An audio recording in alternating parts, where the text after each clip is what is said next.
प्रधानमंत्री नरेंद्र मोदी जी की अध्यक्षता में आज सीसी और कैबिनेट की बैठक हुई। पहला निर्णय जो अगर आपको ज्ञात हो, पहले रक्षाबंधन और ओणम के अवसर पर एक बड़ी घोषणा उस समय रसोई गैस के सिलेंडर में 200 रुपये की कीमत की कटौती करके की थी। और मैंने उस समय भी कहा था कि महिला कल्याण के लिए और गरीब कल्याण के लिए बहुत सारे कदम मोदी जी के नेतृत्व में सरकार ने पिछले 9 वर्षों में उठाए। चाहे 4 करोड़ प्रधानमंत्री आवास योजना में पक्के मकान बनाकर देने हो, तो 75% से ज़्यादा तो सीधे महिलाओं के नाम पर रजिस्ट्री, वहीं पर 12 करोड़ शौचालय, 13 करोड़ घरों में नल से जल, और मुफ्त में इलाज से लेकर मुफ्त राशन से लेकर अन्य योजनाएं। लेकिन उसमें एक बहुत बड़ी योजना जिसने एक बहुत बड़ा बदलाव उनके स्वास्थ्य से लेकर उनके रोजमर्रा की जिंदगी के ऊपर किया था, वो था उज्ज्वला योजना। जब रक्षाबंधन के अवसर पर छूट दी गई, 200 रुपये कम किए गए, तब रसोई गैस के सिलेंडर की कीमत 1100 से कम होकर 900 रह गई और उज्ज्वला योजना के लाभार्थियों को 200 रुपये की सब्सिडी एज इट इज चलती रही, तो उनको 700 रुपये का पड़ता था। आज से जो घोषणा हो रही है उसमें उज्ज्वला के लाभार्थी जो बहनें हैं उनको 200 रुपये की बजाय अब 300 रुपये की सब्सिडी मिलेगी। 200 से बढ़ाकर 300 कर दिया गया है। करोड़ों बहनों को एक बार फिर प्रधानमंत्री नरेंद्र मोदी जी की ओर से एक बड़ी राहत मदद के रूप में उनको आज का ये निर्णय किया गया है। दूसरा, आंध्र प्रदेश की अगर मैं बात करूं तो आंध्रा और तेलंगाना के तेलंगाना के बनने से पहले जब एक आंध्र प्रदेश था, तो उस समय 1976 में अविभाजित आंध्र प्रदेश के लिए 811,000 मिलियन क्यूबिक फीट ये पानी देने की अनुमति मिली थी पहले कृष्णा वाटर डिस्प्यूट ट्रिब्यूनल के द्वारा। अब वे उद्गम कृष्णा नदी का होता है महाराष्ट्र से, जो कर्नाटक, तेलंगाना और आंध्रा से होती हुई फिर बंगाल की खाड़ी में मिल जाती है। अब उस पानी में से जो कुल पानी उसमें से जाता है 4 राज्यों से होकर, उसमें से 8,11,000 million cubic feet 8,11,000 million cubic feet पानी अविभाजित आंध्र प्रदेश के हिस्से में 1976 में आया था।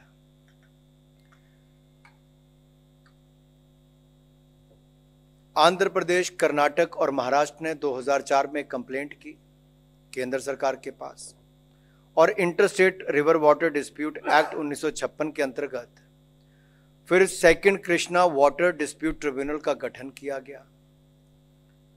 और इस ट्रिब्यूनल ने 2013 में अपनी रिपोर्ट तो दे दी थी, लेकिन उस समय आंध्र की सरकार कोर्ट चले गई और सुप्रीम कोर्ट ने उस पर स्टे दे दी और पब्लिश रिपोर्ट नहीं हो पाई। अब 2014 के बाद तेलंगाना राज्य का गठन भी हुआ और इसके चलते वाटर एलोकेशन नहीं हो पाया।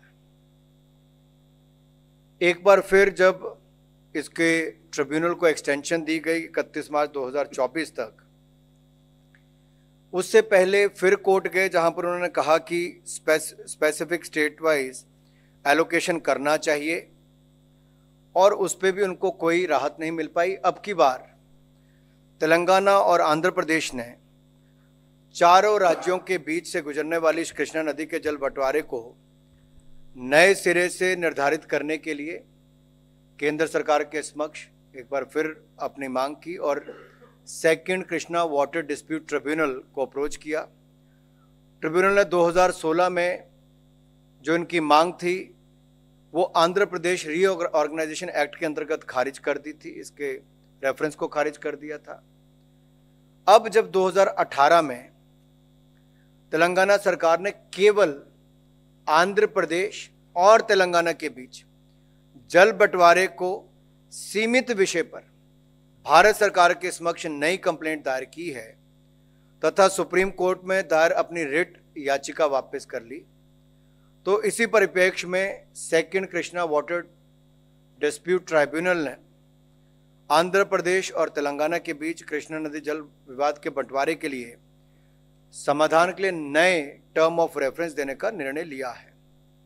इसके अंतर्गत ट्रिब्यूनल अविभाजित आंध्र प्रदेश को कृष्णा नदी से आवंटित जल में से दोनों राज्यों के लिए बंटवारा करेगा जल का, और ये दोनों राज्यों में कार्यरत या निर्माणाधीन या भविष्य के लिए जो प्रस्तावित प्रोजेक्ट्स के लिए प्रोजेक्ट वाइज वाटर एलोकेशन करेगा। तो ये भी तेलंगाना की जो एक मांग थी वो भी आज पूरी की गई उस तरह से। एक और विषय जो तेलंगाना राज्य से है, आपको याद होगा तेलंगाना के गठन के बाद आंध्र प्रदेश रीऑर्गेनाइजेशन एक्ट 2014 में ये प्रावधान था कि आंध्र प्रदेश तथा तेलंगाना दोनों राज्यों के लिए एक एक सेंट्रल ट्राइबल यूनिवर्सिटी बनाई जाएगी, उसको स्थापना की जाएगी। आंध्र प्रदेश में इसकी पहले स्थापना हो चुकी है 2019 में। तेलंगाना में जमीन मिलने में बहुत लंबा समय लग गया, लेकिन अब जब वो जमीन मिल गई है तो अब केंद्र सरकार ने माननीय प्रधानमंत्री जी के चेयरमैनशिप में, प्रधानमंत्री नरेंद्र मोदी जी की चेयरमैनशिप में कैबिनेट ने निर्णय लिया है कि आंध्र प्रदेश में 889 करोड़ की लागत से सेंट्रल ट्राइबल यूनिवर्सिटी सरक्का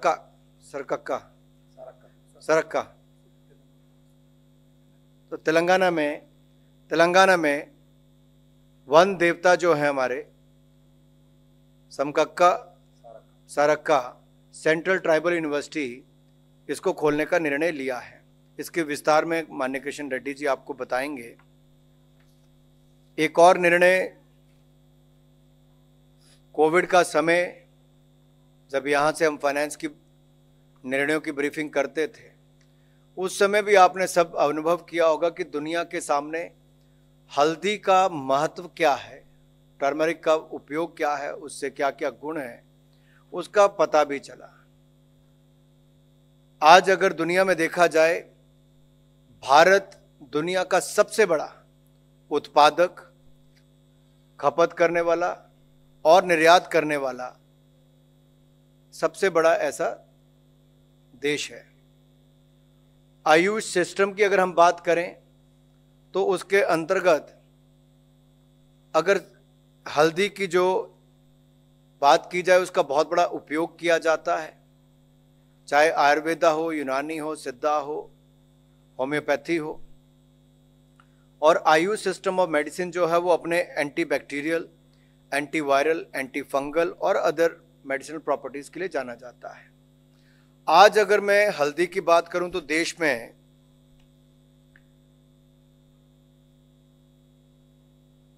जो हम 1600 करोड़ रुपए का एक्सपोर्ट करते हैं, इसका लक्ष्य रखा है लगभग 8400 करोड़ तक जाने का।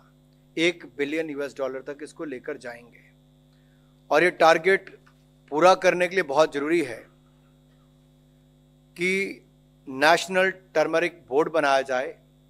और माननीय प्रधानमंत्री जी ने पिछले कल ही अपने भाषण में नेशनल टर्मरिक बोर्ड बनाने की घोषणा तेलंगाना में एक सभा के दौरान की थी, और आज उसकी नोटिफिकेशन भी की गई है। मैंने नोटिफिकेशन हुई इसलिए आपको उससे अवगत करवाना था कि आपको इसकी जानकारी मिल सके।